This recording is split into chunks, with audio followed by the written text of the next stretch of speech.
We were talking about the wind up toy model of writing, creative writing, not real serious writing, not novel writing. We're here with the wind up toy.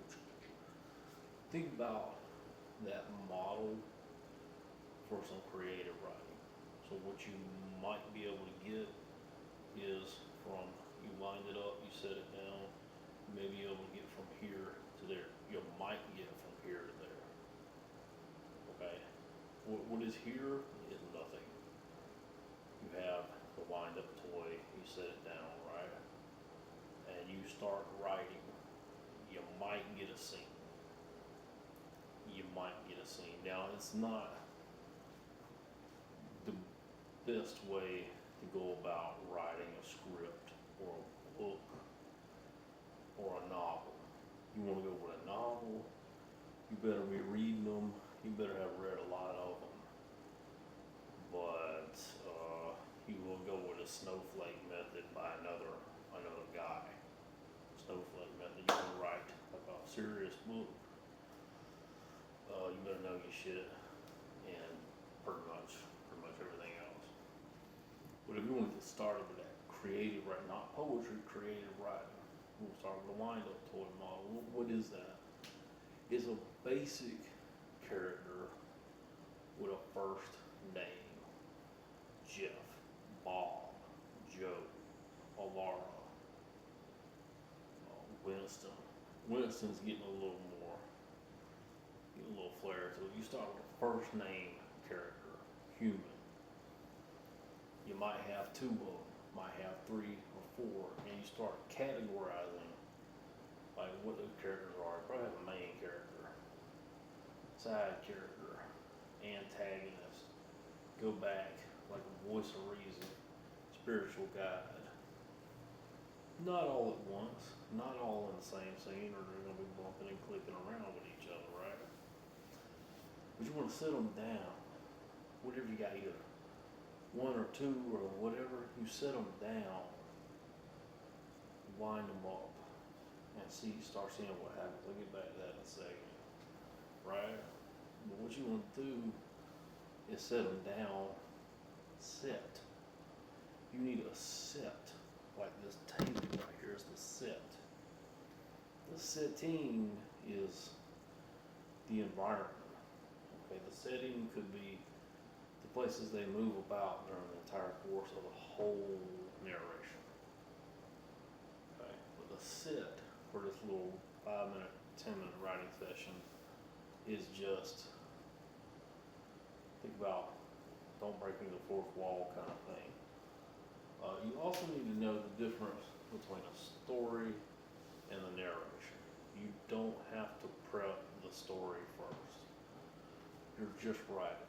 You're just using this model to line them up and put them down and let it go. You get done so there's characters.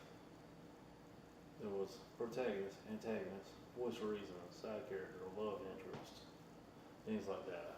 What else could you keep in your mind? Fictional elements. Fictional elements. Like, I was thinking the other day about breakup makeup. Breakup makeup. It rarely happens in real life. But if you have some kind of issue where you broke up with somebody and you never made up, maybe this is the outlet for it. Think about fictional elements. If you want to work in science fiction, your science needs to be fiction. No, science can be real, it can be made up.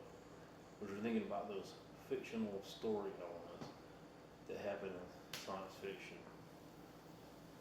Good luck with that. That's where I'm at. And then you just don't even write this stuff down. You keep it in your head. Figure out how you're going to start the scene. It could be a description of a set.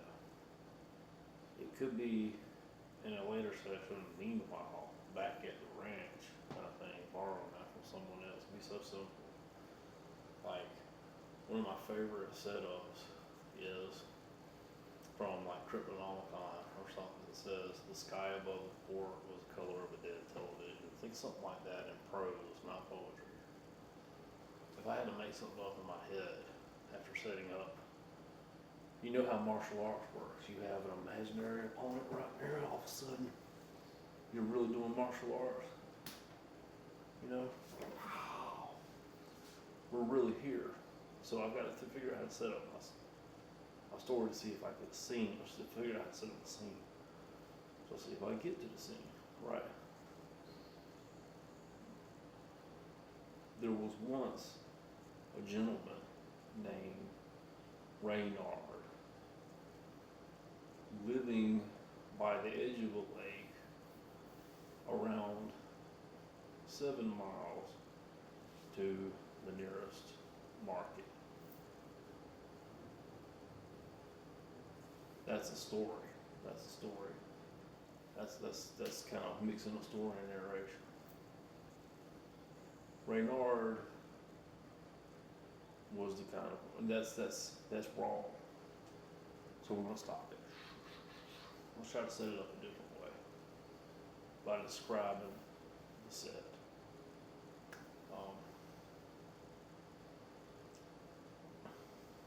Around 7 miles from Kroger, there was an old house.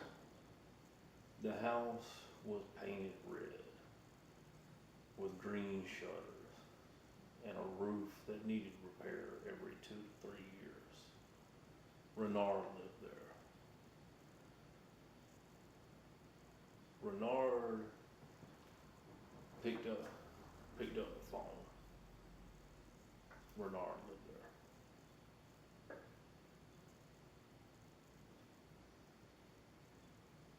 It sounds more like a story than a narration, so you might have to work with it. Renard lived there. His next door neighbor was Tony.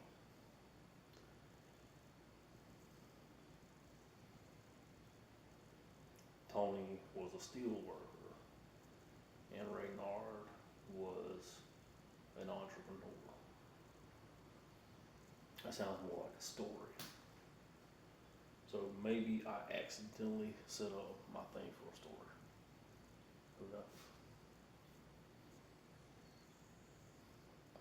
7 miles outside of town, Reynard picked up a phone and called his neighbor Tony to order some custom steel for a project that was taking place at the local gas station. Hello, Tony, I need iron, Renard said. Tony, you could hear static and hiss and buzz in the ear cone of the 1980s beige phone. We're narrating now. We got 1980s beige phone. In that nearly empty place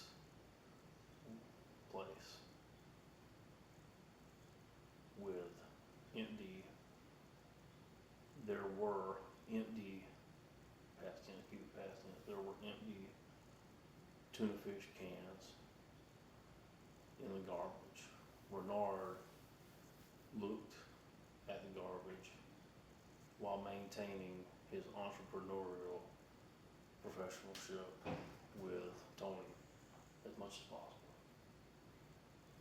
End scene. So you kind of work that thing out. Tony, man, I need iron. He said bye. Hangs up the phone. Without a moment's hesitation, he walked to the garbage and began tying it up. He needed to take it out to the can outside, but there was a knock at the door very suddenly. Yeah, said Renard. Hey, it's Tony. Let's just set up for a real quick scene real quick. So the narration is happening, not necessarily